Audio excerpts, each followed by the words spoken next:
కల్లా కపటం తెలియని మా తమ్ముడికి పెళ్లి వయసు వచ్చిందని ఊరంతా అంటే పిల్ల మన పిల్లే అన్నావు నువ్వు.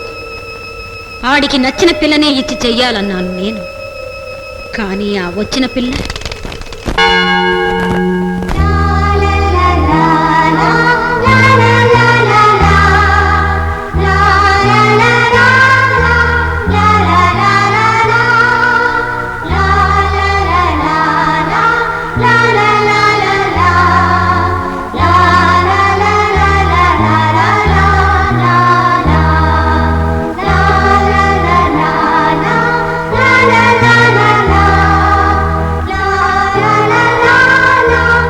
Nirmala, come here.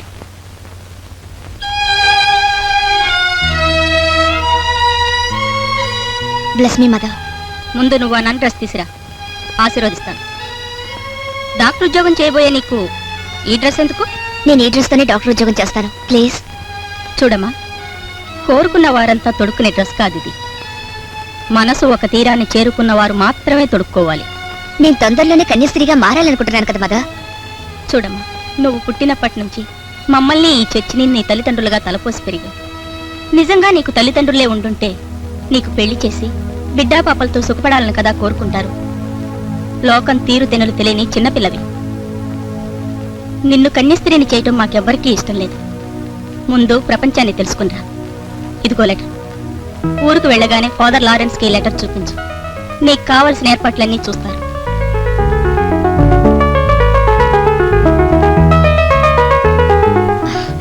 వెళ్ళిస్తాను, వస్తాను. Bless me mother. God bless you my child. Thank you.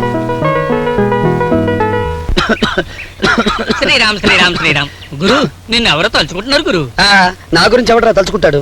నన్ను మా మావయ్య తిట్టడానికి తలుచుకుంటాడు తప్ప ఇంకెవడు తలుచుకుంటాడు? ఎప్పుడు చిపాట్లే. ఏదో చెట్టంత మేనలుడు, ఎస్ఎల్సి ఫెయిల్ అయ్యాడు, ఒక కోటు గాని సూటు గాని కుట్టించాలనుకున్నాడా? అనుకోలేదా? అవన్నీ కావాలంటే మంచి మావయ్య దొరకాలరా. అలాగని మాటి మాటికి మావయ్యను మార్చేస్తా పెట్టి కోర్టు కావాలంటే రూట్ మార్చాలి. ఏరుట్రా? మన రైస్ మిల్ ఉందా, గల్లా పెట్టుందా, అందులో చెయ్యట్టు కోర్టు ఎగురుకుంటూ వస్తుంది.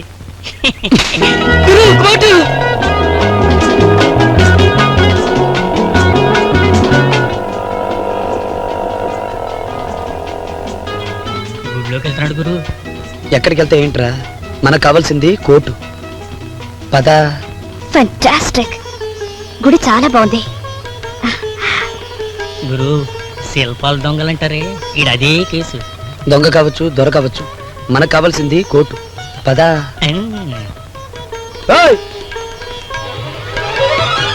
ముసుగులో ఉన్నావు కాబట్టి నువ్వే ముసుగు దొంగవని చూడగానే పోల్చుకున్నావు. అంతేనండి, ఈ గ్రహణం లేపుపోవడానికి వచ్చావు కూడా కనిపెట్టేశాం. మా గంటలో కారం కొట్టలేవు నువ్వు. No, you badly mistaken. నేను విగ్రహాలు దొంగతనం చేయడానికి రాలేదు. నేను ఈ ఊరు కొత్తగా వచ్చిన డాక్టర్ని.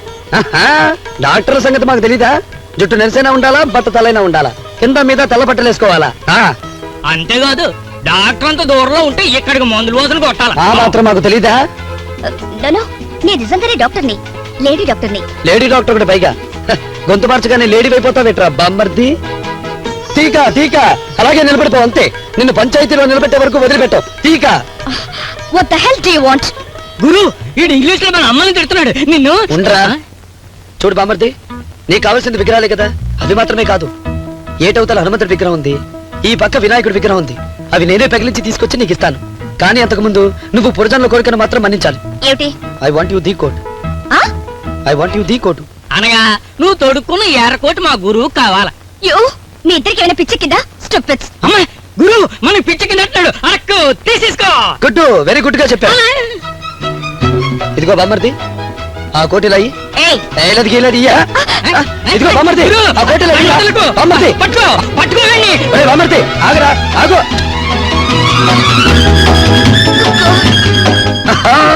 అమ్మ పీస్ మిఠాయి ఇక్కడ దొరికావా? ఇదిగో బామ్మర్ది, నిన్ను కోట్ ఒకటే అడిగాను, ప్యాంట్ అడిగానా? ఈ లోకంలో మా మామ ఒక్కడే పిసినారు ముసలాడు అనుకున్నాను, కానీ నువ్వు అంతకంటే పిసినారులో ఉన్నావేంట్రా బాబు? నేను బాబుని కాదు. పోనీ తాతవి. ఒక్కసారి ఇస్తే వేసుకుని వెంటనే ఇచ్చేస్తాను. ప్లీజ్. బాబు నాయన అంటే ఎందుకు ఇస్తావులే, కోట్ ఇప్పడానికి మన టెక్నికే వేరు.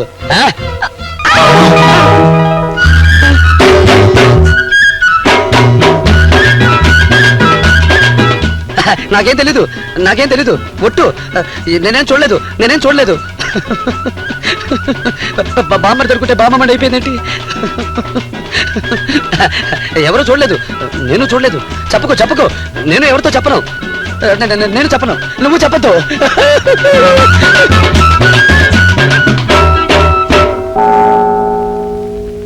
నేను మత గురువుని. మతబోధకు బదులు హితబోధలు చేస్తున్నాడేమిటా అని మీకు ఆశ్చర్యం కలగవచ్చు. మతం మనుషుల్ని కడతీర్చే ఒక మార్గం అంతే. ఆ మార్గం సన్మార్గం అయితే ఏ మతమైనా ఒకటే. అయ్యా, నేను రోజు సాయంకాలం వరకు మీ బోధనలే వింటున్నాను. భోజనం గడవటం లేదు. ఎలా గడుస్తుంది? రోజు నేను చేసే బోధనలు వినడం కోసం నువ్వు చర్చికి మాత్రమే వచ్చి నీ బాధ్యతలు మర్చిపోతే భగవంతుడు హర్షించడు. ఆయన వండి నీకు అన్నం పెట్టడు. ఈ చర్చిలో మాత్రమే భగవంతుడు లేడు. నువ్వు చేసే వృత్తిని దైవంగా భావించు, అప్పుడు బోపుడుతుంది. God bless you. మమ్మల్ని కూడా బ్లెస్ చేయండి ఫాదర్. ఈ పిల్లల్ని ఎక్కడైనా హాస్టల్లో చేర్పించి సాయపడండి. మాకు చాలా కష్టంగా ఉంది. మొక్కండ్రా. ఆ పని నేను చూస్తాను. కానీ ఇప్పటికే నువ్వు 1, 2, 3, 4, 5 తప్పులు చేశావు. అదిగో 6వ తప్పు కళ్ళ ముందే ఉంది. నా మాట విని నువ్వు ఆపరేషన్ చేయించుకో. మన మతం ఒప్పుకుంటుందా ఫాదర్? మతం మనిషిని మంచిగా బతకమని చెప్తుందమ్మా, కానీ సంతానాన్ని పెంచుకుని అనారోగ్యాన్ని కొనుక్కోమని చెప్పు. నేను చెప్పిన పని చేయి. డాక్టర్ లూయిస్ నేను లెటర్ రాసిస్తాను. ప్రెసిడెంట్ గారు, ఈయనతో నాకు పని ఉంది. నమస్కారం అండి. ఊళ్ళో పంటకాలు తవ్వించమంటే తవ్వించారు. అందులో నీళ్లు వచ్చే ఏర్పాట్లు కూడా చేయండి. రైతులు ఇబ్బంది పడుతున్నారు. ఆ కాలువ దవించడానికి తల ప్రాణం తోకొచ్చింది. పంచాయతీ ఎలక్షన్స్ రానియండి. బసవరాజు గారితో చెప్పి నీళ్లు తెప్పిస్తాను. ఇదిగో ఫాదరు, మీ చర్చికి వెళ్ళ ఇస్తాను. నీకు వెండి సిలువ చేయిస్తాను. దయచేసి పాలిటిక్స్ లో దిక్కండి. చర్చి మీద జెండా ఎగిరితే బాగోదు. పాలిటిక్స్ కి నేను చెప్పేదానికి ఏమీ సంబంధం లేదు ప్రెసిడెంట్ గారు. ఈ ఊరికి సంబంధించిన సమస్యల్ని పట్టించుకోవాల్సిన బాధ్యత మీది. మీరు పట్టించుకోకపోతే నేను పట్టించుకుంటాను. మీరు పట్టించుకోకండి. మీరు పట్టించుకుంటారా? నేను పట్టించుకోవాల్సిన చాలా ఉన్నాయి. అయితే నాకు వదిలేయండి, నేను పట్టించుకుంటాను. అయ్యారా, మనం తొందరగా ఇంటికి వెళ్ళకపోతే చిన్నమ్మగారు పెద్దమ్మగారు మిమ్మల్ని పట్టించుకుంటారు. ఫాదరు వస్తాను. ఏమిటయ్యా నీ బాధ? దండం పెట్టుకోవాలండి. పెట్టే పట్టు. God bless you. ఫాదరే, మీతో ఓ ముఖ్యమైన విషయం మాట్లాడాలి. వీళ్ళు చూసుకొని వస్తా. Father, good morning father. Good morning. I'm Nirmala, Saint Joseph church నుండి వస్తున్నాను. Welcome my child. మాది సుపీరియర్ మీకు లెటర్ ఇమ్మన్నారు. Oh, I see. ఫాదర్, నేను ఈ చర్చిలోకి వెళ్ళి ప్రార్థన చేసుకోవచ్చా? చూడమ్మా, ప్రభు ఇంతవరకు అందరి కష్టాలు విని అలసిపోయి రెస్ట్ తీసుకుంటున్నాడు. ఆయనకి నీ కష్టం కూడా చెప్పి డిస్టర్బ్ చేయడం ఎందుకు చెప్పు? చుట్టూ ఉన్న చెట్లు పుట్టలు చూసి ఆనందించు. వాటిలో కూడా ప్రభు ఉన్నాడు. లెటర్ చదివారా ఫాదర్? నేను ఈ చర్చిలోనే ఉండొచ్చు కదా? నువ్వు ఇక్కడ ఉండొచ్చని లెటర్లో లేదమ్మా. నన్గా వచ్చిన వాళ్ళు మాత్రమే ఇక్కడ ఉండాలి. డాక్టర్ ఉద్యోగానికి వచ్చిన వాళ్ళకి ఈ ఊరి పెద్ద బసవరాజు గారి ఇంటి దగ్గర బస ఏర్పాటు చేశారు. వెళ్ళి వారిని కలుసుకో. హోదాలతో బ్రతకడం నాకు చేత కాదు ఫాదర్. సామాన్యంగా బ్రతకడానికి ఈ గుడే నాకు చాలు. Please father. సామాన్యుల మధ్య బతికేది అది సామాన్యుల బతుకమ్మా. మనుషులకి దూరంగా బతికేది అరణ్యవాసం అనిపించుకుంటుంది. వెళ్ళరామ్మా.